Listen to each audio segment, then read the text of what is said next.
buhay niya. Sometimes nandoon ka sa taas, and then 85 days later, nandoon ka sa baba. Ganon. Pagkasibak ni Torre, tinawanan na lang ni Vice President Inday Sara Duterte, Merisi. Magandang araw mga kabisdak. Bago po ang lahat, palike po muna, pa-share, pa-subscribe at pakipindot po ang inyong notification bell upang lagi po kayong updated sa ating mga video. Ito na, natanong po si Vice President Inday Sara Duterte dyan sa Netherlands kung ano po ang kanyang opinion sa pagkasibak kay Torre bilang isang PNP chief. Abay, tinawanan na lang ni Inday Sara. At ayon kay Vice President Inday Sara Duterte, 85 days later, andoon ka sa baba. Kasi ang taas ng lipad ni Torre, no? Akala mo, wala nang katapusan ang kapangyarihan niya dito. Ngayon, ang tawag dito, gaba dili gyud magsaba. Kasi nga mga kabisdak, ang inaasahan po natin na magbigay talaga dito ng mabigat na opinion, pagkakantyaw ba, ay itong magkapatid na mga Duterte. Pero ang tindi talaga ni Inday Sara, hindi ganun kasama, tumawa na lang. Hindi ganun kasama ang kanyang opinion. Pero ito, nako, uminit po ang sa pagitan ni Kong Pulong Duterte at itong si Pastor Dila, natalo na, pinanalo pa ng kumilik. Di ba nabanggit ko sa inyo kagabi mga kabisdak na ito nga si Pastor Dila, may mga binibitawang hindi magandang salita. Actually, ang binira niya dito ay si Mayor Baste, dahil pag naalala po ninyo, nung sinabi ni Mayor Baste na parang pang PR lang, no? Pang optics lang itong flood control investigation na sinasabi ni Bongbong Marcos. Kaya ito, sumagot ng hindi maganda itong si Pastor Dila at ang tinira si Kong Pulong Duterte. Kaya ito, naghamon po si Kong Pulong Duterte dito sa pastor at taras na ito. Patay ka diha. Palike mo muna mga kabisdak. Ito, unahin po muna natin itong bago yung kay medyo maganda pag-usapan itong kay Kong Pulong Duterte. Kakantsaw muna tayo dito kay Torre. Sinibak na kamakailan itong si Torre sa pagka-PNP chief at naglabas ng mga interview sa media. At dito po mga kababayan ko, ang palaisipan kasi dito, bakit si Torre ay hindi pa rin nagretiro? Ano po ang magiging sitwasyon ni Tartatis? Kasi nga si Tartatis ay 3 tala pa rin ngayon. Isipin mo, I think first time din in the history na nagkaroon ng PNP chief na yung star ay 3 lang. Hindi mabigay-bigay yung isang star dahil nga itong si Torre, hinahawakan pa rin niya hanggang ngayon.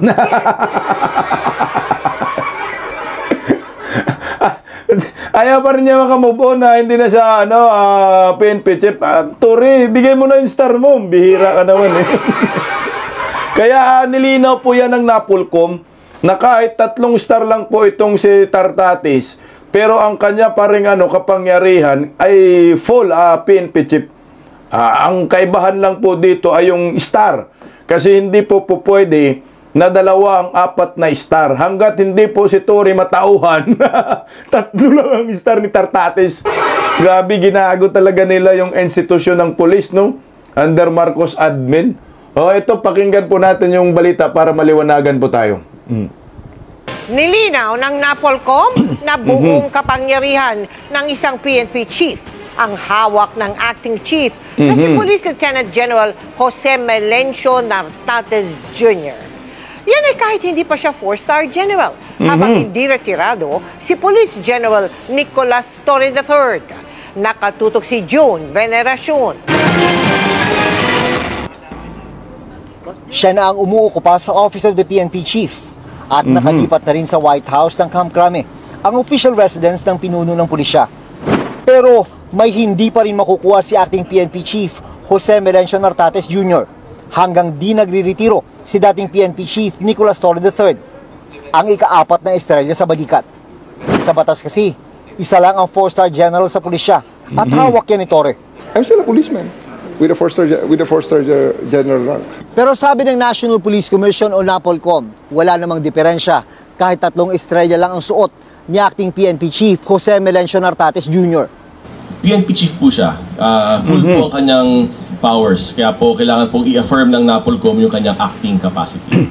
Kahit hindi agad ma-promote na 4-star general si Nartates, habang hinihintay ang pagre-retiro ni Torre sa 2027 o pagtanggap ito ng ibang posisyon, sabi ng NAPOLCOM, walang hadlang para gampanan ni Nartates ang papel bilang acting PNP Chief. Nangyari na rin ito nung naging PNP Chief sa Senador Panfilo Lacson. Hindi agad siya na-promote na 4-star general dahil hawak ito ng kanyang pinalitan na si Santiago Alinio. May mga nangyari na po dati sa ating kasaysayan ng ganon. It's not the most ideal, but it is possible. Hindi rin unang beses para kay Torre ang nangyari sa kanyang karera. This is not the first time that this happened in my career. Okay? And it happened time and again, pabalik-balik yan. And, I just came back, bounced back, and do something again, and be credited for it, redeem myself. Ganun lang. Sa ngayon, wala pang linaw kung magre-retiro siya ng maaga at di rin diretsang nasagot kung tatanggap ba siya ng bagong posisyon sa gobyerno. Ang sinabi niya lang, nag-file na siya ng leave of absence. Karapatan daw ito ni Torre, sabi ng NAPOLCOM. Parang ordinaryong tao, parang ordinaryong empleyado na naka-leave. So, action. Nangyari na rin pala dyan kay itong si Lacson, no? Na nagiging PNP chief ay 3 star lang. Anyway, ganun pala yung sistema noon. No? Naulit muli dito kay Torre. So ngayon, ito na nga ho yung problema kasi si Torre, narinig nyo, sinabi 2027 pa pala. Dapat ang mandatory retirement ni Torre. 2027 binanggit sa balita. So medyo matagal pa. Siyempre, ngayon, may jet lag pa si Torre. Teka lang, wala pang hindi man lang uminit yung pang-4 na star sa kanyang balikat 3 buwan lang. Ito yung problema ngayon. Kasi, choice man dyan option man yan ni Torre kung mag-resign, magretiro siya. Kung magretiro siya, malalagyan ng tala itong si Tartatis. Magiging 4. So ngayon, mukhang ang nakikita ko dito si Torre at itong Tartatis, meron talagang hidwaan yan. Meron talagang hindi magandang pagkakaunawaan. Kumbaga may hugot yan. Siyempre, hindi lang nila masabi for the sake of PNP, sa kanilang institution. Mantakin mo si Tartatis, binaba ni Torre yung rank at nagiging area commander na lang doon sa Mindanao. Siguro, nasaktan din doon si Tartatis. Kaya nagsusumbong si Tartatis sa kapwa mga Ilocano ng mga general. Siguro yung mga general ng mga Ilocano nagpo-protesta, nagsusumbong. Talagang walang mapaglagyan si Torre dito. Napagtulungan si Torre, kasama NAPOLCOM, DILG. Mabigat yung mga banat ni John Vic Rimulya Kaya ang resulta, sibak siya. Kahit sabi na mabigat daw sa kalooban ni Bongbong, si Bongbong Marcos wala pa rin siyang statement tungkol sa pagkasibak kay Torre. Ang laging nagsasalita lang si John Vic Rimulya at saka si Antique Rereng. So ngayon, paano po nila liligawan si Torre dito na bitawan mo yung 4-star general para makuha na nga ni Tartatis yung tala. Ito na nga, nililigawan yung bibigyan ng posisyon. Pero sa akin malabo talaga yan tanggapin ni Torre. Para lang sa akin malabo yan. Siyempre si Torre may pride din yan Siyempre sa isip niya po tinanggal niyo ako, sinibak niyo ako, tapos sabihin niyo sa media na mahalaga ako sa inyo, mabigat sa desisyon ni Pangulo na tanggalin ako. Siyempre for the sake of publicity lang si Torre, kumbaga hindi siya naglalabas ng hinanakit. Pero may hinanakit yan. Huwag tayong gawing tanga nila. No? May hinanakit yan. Kaya ngayon, ang ginagawa ngayon ni John Vic Rimulya, kasama itong si Antique Rereng, nililigawan nila itong si Torre. Parang, pang ano lang, pampalubag loob, may offer na posisyon sa'yo. O ito, pakinggan natin kasi lumalabas naman yung kung anong posisyon ang i-offer kay Torre sa DPWH nga. O, ito, pakinggan natin si So if ever po sir ma-appoint si General Torre to another post, win-win yun kasi hindi na kayo magkakaproblema with the 4-star rank. That's tama? That's right. Oo nga. It would be very useful lalo na sa anti-corruption. Magaling siya dyan. Magaling siya sa investigation.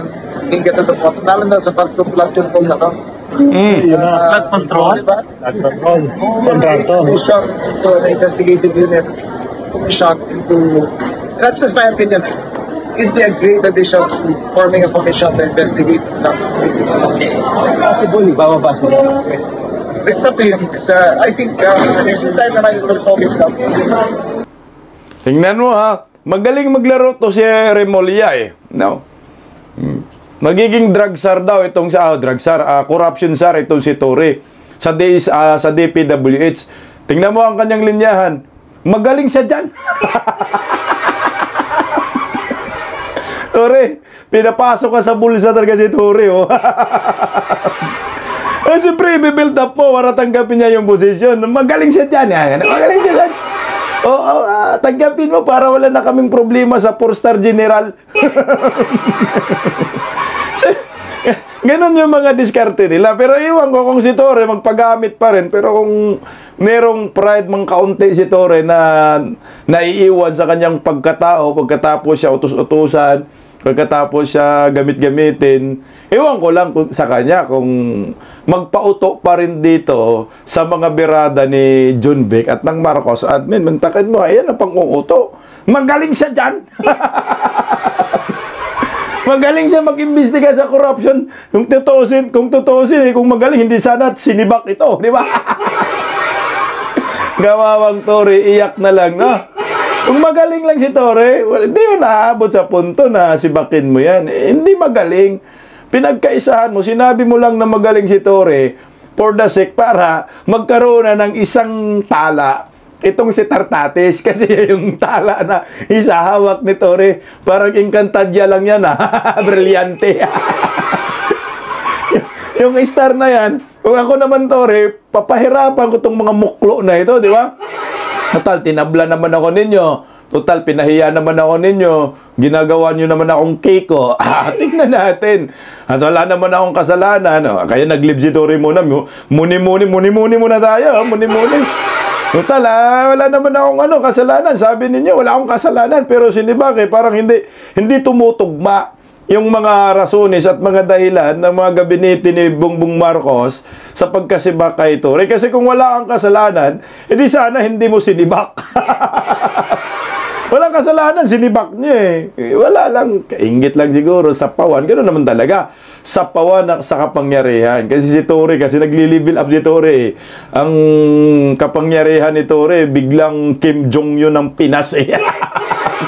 Presidente. Nagli-level up eh. Kung nasa sapawan talaga sila ni Torre. Sabi po siya, grabe, malapit na talaga kay Bongbong. Ginagawang champion na. Kaya yung resulta, ito na ngayon, nagkadalit-silitsi sila. Torre, pahirapan mo si Bongbong Torre at saka si Tartates at saka si Remulla Torre. Nang makaganti, di ba ho? Sinaktan nyo yung tao, talagang akala ko ba Torre, matapang ka, iyaking ka pa. Ito. Natanong po si Vice President Inday Sara tungkol sa pagkasibak kay Torre. Pakinggan mo natin, mga kabisdak na rito. VP, what is your opinion doon sa pagkawala ni General Torre pagkasibak po sa posisyon niya? Do you have an opinion about that? Tingnan mo yung reaction, wala akong comment sa ni General Torre. Ano bang tawag doon? Kasibak. Removal. Uy, nagkita na naman tayo dito. Nagkita na naman tayo dito. I think karma yung nangyari kay Torres since siya yung dahilan kung bakit napunta dito si RD at saka si Pastor Kibuloy nakulong din. Sa tingin nyo, part ng karma sa kanya yun?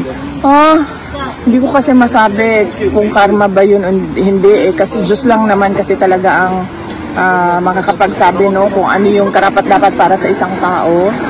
So siguro part lang yun ng journey niya sa buhay niya. Sometimes nandoon ka sa taas and then 85 days later nandoon ka sa baba.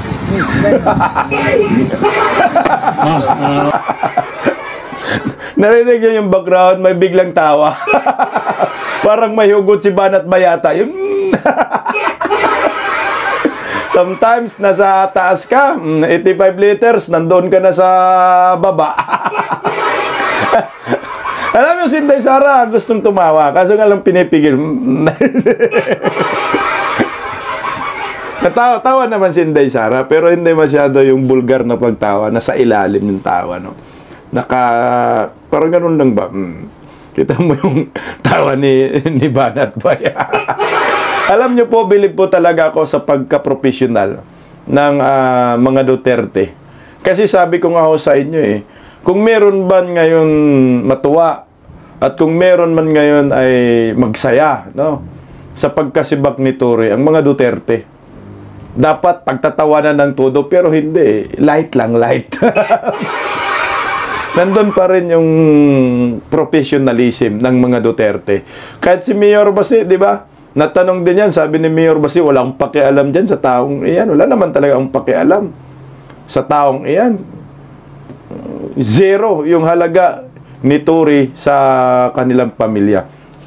Kasi kung totoosin, yung ginawa ni Tory kay Pastor Kibuloy, ginawa ni Tory sa kay OJC, ginawa ni Tory kay Tatay Digong sa mga Duterte, ginulo nila ng Davao, tapos gustong hihilain ni Tory si Tatay Digong. Dapat ang sasabihin dyan ni Inday Sara, gaba, karma. Pero ang sabi ni Inday Sara, hindi ko masasabi kung gaba o karma yan kasi ang Panginoon lang naman yan makapagsabi kung kailan ang gaba. Parang ito ay part ng journey, destiny ni Tory na gaguhin ang mga Duterte, no, guluhin ang Davao at ma-promote, magpagamit siya sa mga demonyo kasi kapwa siya niya demonyo. Tapos at the end of the day ay mapopromote siya, magiging PNP, pero ang ending sibak 85 days.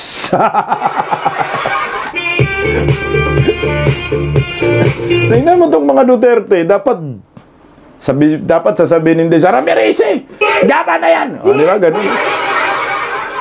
Ang ginawa niyo sa aming pamilya, sobra-sobra pa. Yung panggagago ninyo, kulang pa yan. Pero hindi ganun.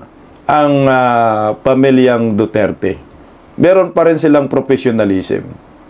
Alam mo, si Tory ngayon, wala na. Umiiyak sa tago yan, naglilib yan, baka naglasing. Kasi nagmuni-muni, iniisip niya, ano kayang mangyayari? Ano kayang decision ko? Tatanggapin ko ba yung offer ng Bongbong? O hindi. Kasi pag tatanggapin ko na naman, baka gawa na naman ako ng kasalanan. At hindi pa ko iinit si Bak muli. Ayan na mag-isipan mo, Tory, no? Mag-isipan mo na lang. Kasi kung nagawa sa'yo na tinanggal ka ng 85 days lang, nagiging PNP chief ka, posible rin gawin sa'yo muli yan. I-appoint ka kung gawin muli sa'yo kasi meron magalit na naman sa'yo ng mga taga-Ilocos. Dudoble yung sakit niyan. Advice ko sa'yo, Tory, hindi naman na kita kaibigan ni Malka, galit kami sa'yo pag makabalahura ka sa mga DDS, sobra-sobra, pero hindi kami ganun kasama kagaya mo. Ako, advice ko sa'yo, Tory, huwag mong tanggapin. Tama na yan. Okay na yun, nagiging PNP chief ka. Takbo ka na lang sa pagkasenadora.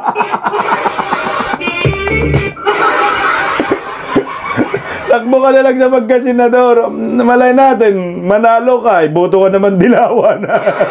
Nag-usap naman kayo ni Dilima. Tingnan mo grabe hinabol-habol pala talaga siya ng media. No, yung nakita nating interview sa kanya, ng mga media, ano pala talaga yon? Opisina ni Dilima. Tapos may nakaabang na ng mga media. Hinabol talaga siya. Akala mo star. Akala mo rockstar. Buang talaga. Oh. Inawa. Wala na. Kaliado na nila si De Lima. Takbo ka na lang, senador. Tingnan natin. Manalo ka ba matalo? Tingnan mo ha. Ayan oh. Nandyan na daw. Nandyan na yung sinibak. Sandali daw. Grabe nito yung buang. Sir! CR lang ako, promise, babalik ako. CR lang daw. Sama sila sa CR, sir. Sir! Puting-puti ang buang, no? When I was the chief PNP, Ayan na. Congressman De Lima was among the first visitors in my office. Nakita niyo naman yan, we published it. She visited me and we talk about things. So sana I just reciprocated the gesture. I found out that it's her birthday today. Actually, alam ko matagal na. So I just really wanted to wish her well on her birthday. Kaya nagdala lang ako ng simple cake. Yun lang. Ano pinag-usapan niyo, sir? Happy birthday. Kunyari ka ba, Tore? Tatakbo kang senador. Alam na namin yung mga galawang dilawan na yan. Grabe yung mukha niya dyan. Oh. Kita mo talaga dismayado siya. Anyway, mas maganda rin yung tumakbo si Tore sa pagka-senador nang masama siya sa Diretso Inodoro. Kasi si Tore dito sa totoo lang, alam niya kung ano mangyayari sa kanya.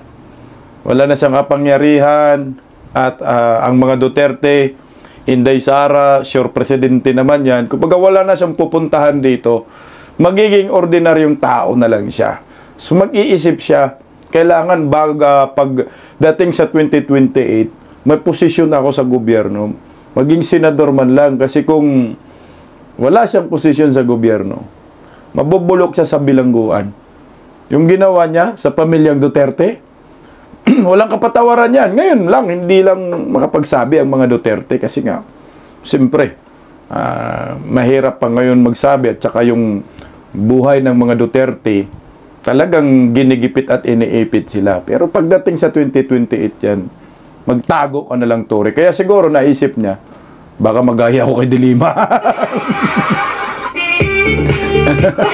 Anyway, speaking of Duterte, pag-usapan po natin, palike mo na guys, pag-usapan po natin itong tungkol naman sa hamon ni Pulong Duterte dito sa kay Pastor Atras. Nagugat po ito dahil sa sinabi po ni Mayor Baste Duterte na ang investigasyon nila sa flood control projects ng mga buhaya dyan sa Kongreso ay puro lamang pang PR, optics, pang palabas lamang. Sumagot po itong si Pastor Abante. O narito po ang kanyang sagot at tinawaan si Kung Pulong dito kaya sumagot din si Kung Pulong. O narito. Mayor Baste po. Mayor Baste. Ang sabi po niya, PR stunt lang po. Yung, PR stunt lang? Yes. Ako, ang suggestion ko kay Mayor Baste, tanungin niya yung kanyang kapatid na congressman. Magkano ba ang pondong nakuha ni Congressman Pulong nung congressman siya nung panahon ng kanyang father? Magkano po yung nakuha? I-reveal niya kung magkano, kung saan ginamit. Kung saan ginamit ang pondong yan. Kung paano ginamit yan. Kung ilang bilyon ang napunta sa flood control project. At kung bakit malaki pa ang baha at Davao. Kailangan tanungin niya yung kanyang kapatid yan. Kung talagang PR stunt to, patunayan niya. Kung talagang PR stunt to, or may katotohanan na sinasabi. No? Kapal din ang mukha nito, no? Kumpara mo ang Davao City sa Maynila, ang layo ng Maynila, buang. Nakapunta ka ba? Baka sabi Davao, dapat dugtungan mo Davao City. Kasi ang Davao, malawak po ang Davao region. Davao del Sur, Davao Norte, Davao de Oro, Davao. Yung Davao City, siparit po yan, ha? Ngayon, Pastor Abante, bakit ba pag-usapan natin yung pundo sa nakaraang administrasyon Duterte? Wala namang isyong corruption doon sa flood control. Bakit napunta tayo doon? Ang pinag-uusapan ngayon, yung mga pundo na ibinigay ni Tambaluslo sa inyo. Si Kung Pulong, wala ngang pundo nakuha under Marcos admin pagdating sa flood control kasi nga kalaban. Kaya walang pundo. Bilyon? Diyos ko. Kung meron mang mga pundong ganun, nailagay sa tama. Ngayon kayo dyan sa Maynila, malas nyo kasi ikaw 2 billion yung flood control mo na ngayon ay bugos na walang mga permit sa City Hall na galit si Yorme Isko. Tingnan mo, pakita muna natin. Itong kay Pastor Atras, bago natin pag-usapan yung rebat ni Kung Pulong dito. Tingnan mo pakinggan natin yung sinasabi ni Yorme Isko dito. Kailang, ito ba? Ito pala. Ay, sorry, ito dito tayo guys. Tingnan niyo po Abante, nakakuha ka po dyan ng 2 billion pesos. Going in and out of Manila continue to suffer with the flooding. Gusto niyo malaman per district? Per district? District 1, 3.4 billion. District 2, 2 billion and 59 million. District 3, 4.2 billion. District 4, 1.3 billion. District 5, 1.1 billion. District 6, 2 billion and 60 million. Ayan, District 6, itong si Pastor Abante, 2 billion.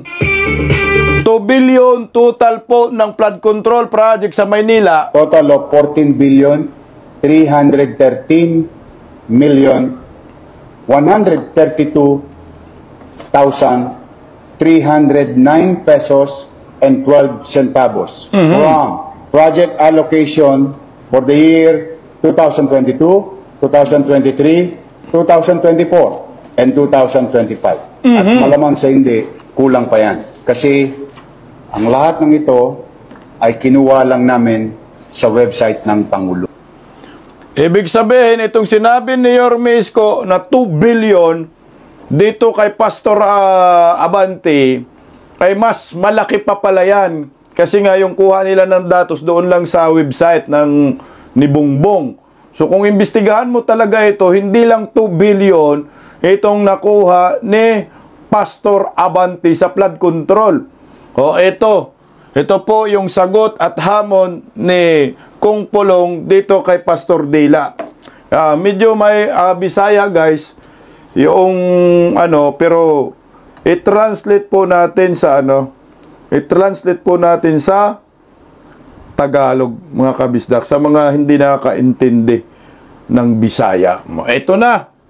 Ito po yung official statement ni Kung Pulong Duterte. On Binis Abante's challenge to Mayor Baste regarding the flood control projects in Davao City. Let me be clear. All projects allocated to my district are properly implemented and completed. Sa panahon to ni Tatay Digong, sa totoo lang, hindi dapat pinag-uusapan kasi nga, ang pinag-uusapan ngayon, itong Marcos admin. Pero pinilit nilang sumagot si Kung Pulong. If he really wants to know the exact figures, I am directing DPWH, district and regional offices to provide him the official data and amounts. Besides, do not mind the floods in Davao. I can guarantee everybody that every piso allocated was implemented. Wala namang nagbabagsakang na mga flood control projects dito. Wala din mga ghost projects dito. Patay ka ngayon. Pastor Dela, nasaan ang mga ghost projects mo? Kung may bahaman dito, humuhupa din agad. Hindi kagaya nga mga swimming pool nyo dyan sa lugar ninyo. Sa top, no? Yan, Santa Ana, grabing baha din yan. Ayon kay Kung Pulong. At isa pa, di naman kailangan ni Mayor na Mayor pa ang magreklamo pareho sa inyo dyan. Kasi nga, hindi naman kailangan magreklamo ang Mayor kasi nga maayos naman ang Davao City, hindi kagaya nga sa Maynila na pumapalag na si dito sa Maynila si Mayor Isko dahil 200 billion ang pondo sa flood control, lubog pa rin sa baha ang Maynila. Kahit sinong dabawin nyo, pwede kayong humingi ng datos galing sa DPWH. Ito, trinansit ko na diretso ng Tagalog. So ayaw nyo ibutang sa ngalan sa akong igsoon. Huwag nyong ilagay. sa pangalan ng aking kapatid na mayor ang inyong pagtatanong kasi transparent ang aming mga proyekto at accessible ang records. Ayon po kay Kung Pulong. Pero may hamon ako sa kanya. Ipaliwanag niya na talo na siya noong eleksyon pero nakaupo pa rin siya sa Kongreso. Paliwanag mo, Pastor Dila, paano ka nanalo? Dapat bang tawagin siyang congressman? Ang isang tao na hindi naman nanalo sa buto sa kanyang distrito. Kung pastor siya, pastor dapat ang tawag sa kanya, hindi congressman. Pastor ng mga kulto, may Kung Pulong Duterte. Sabi ni Kung Pulong, you may also account those for transparency sake. Instead of questioning the development projects that benefit the people of Davao, perhaps you should start answering for your own questionable position in Congress. Alam nyo po kasi, ito na, pakipaliwanag daw. Pastor Abante, paano ka nanalo? Talo ka na, nanalo ka pa.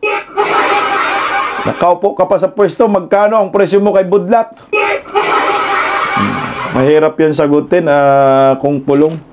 Itong mga banat mo kay Pastor Abante. Ito po, sabi ni Kung Pulong, available naman po sa DPWH ang mga records. Kaya po naglabas po si Kung Pulong ng mga records. Ang sabi niya, completed po lahat ng proyekto ng kanyang distrito. Sa panahon ni Tatay Digong, actually, hindi nga ho talaga sila, hindi talaga binuhusan ni Tatay Digong talaga ang Davao City kasi nahihiya si Tatay Digong, may delikadisa. Yung mga pundo that time ay napunta pa sa ibang lugar. Huli na nga po inisip ni Tatay Digong itong Davao City. Pero po, narito po, naglabas po ng datos si Kung Pulong, yung opisina niya, Davao City Projects, ay tapos na po yan. Available naman rin po ito sa website. Narito po, yung mga proyekto na yan. Ayan. Yari ka ngayon, Pastor Dila. Kasi itong si Kung Pulong, may ebidensya. Ayan po yung mga proyekto na yan. Isa-isa po. Yan po ay lahat completed po yan. 2020 to 2022. Kasi ngayon, pagdating ng Ngagba admin, wala na po talagang proyekto ang Davao. So, napunta na talaga sa mga bata, ang mga tuta ni Tambaluslos. So, ito na po yung mga flood control. Pastor Abante, tapos po yan. Flood control dyan sa construction, revetment Davao River. Ayan, nandyan lahat. Hindi ko na isa-isahin kasi, ayan, pinaplus ko na lang po. Patunay po yan na may proyekto si Kung Pulong noong 2020 to 2022. Yan ay completed lahat, no? Wala pong yan.